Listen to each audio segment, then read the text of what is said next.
Welcome back to Chapter 5 of my Fire Emblem Engage LTC run. This is one of the least reliable maps in the run and is probably a bit difficult to follow.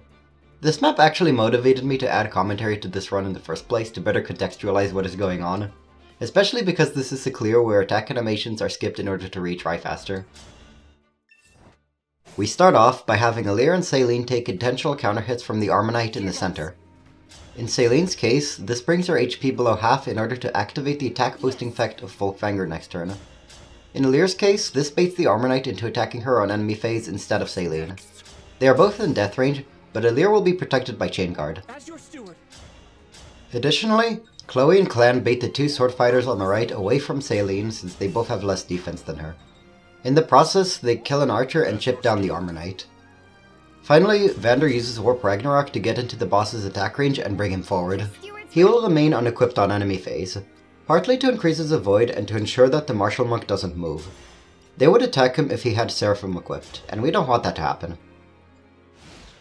Enemy phase is skipped in the actual clear, so I added a clip representing what is essentially supposed to happen. As a result, there are some minor discrepancies that I'll go over. First, Vander is attacked by two sword fighters. While they are both weak, they inflict chain attacks which compound damage on him when he's attacked by the boss.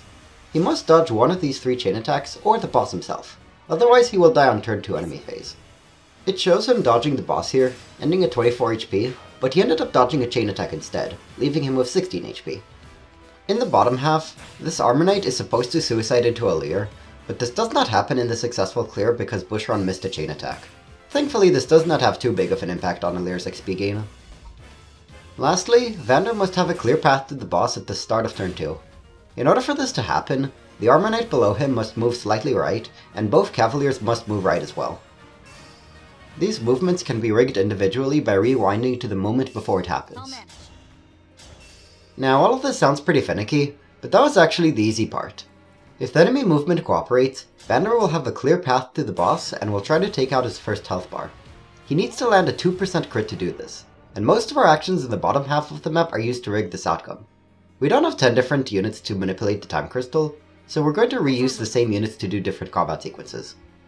For example, Chloe can attack the sword fighter while adjacent to Alir, which one-shots him, or from a different spot, which 2-hit KOs him and burns more RNs. Although we do need a couple spare units available to open the door, so that does limit our rigging options a bit.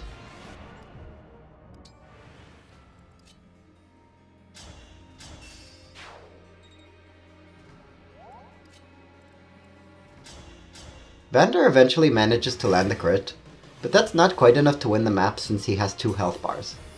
Our second boss killer is Celine, who has enough damage to 4-hit KO him across 2 rounds of combat thanks to Vander's +3 attack boost. She also uses the Sigurd ring to give herself enough movement to reach the boss and enough build to double him with a speed tonic.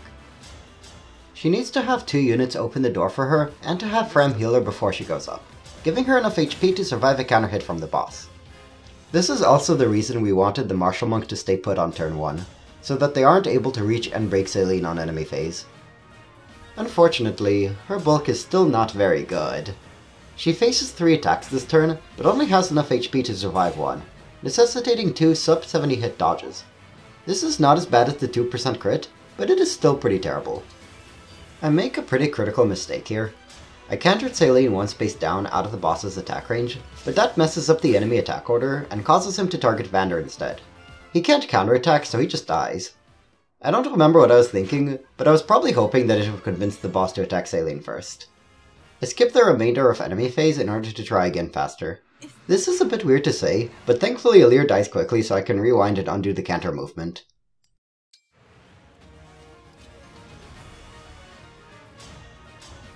If Celine stays in the boss's attack range, the enemy AI decides that she's the more vulnerable target.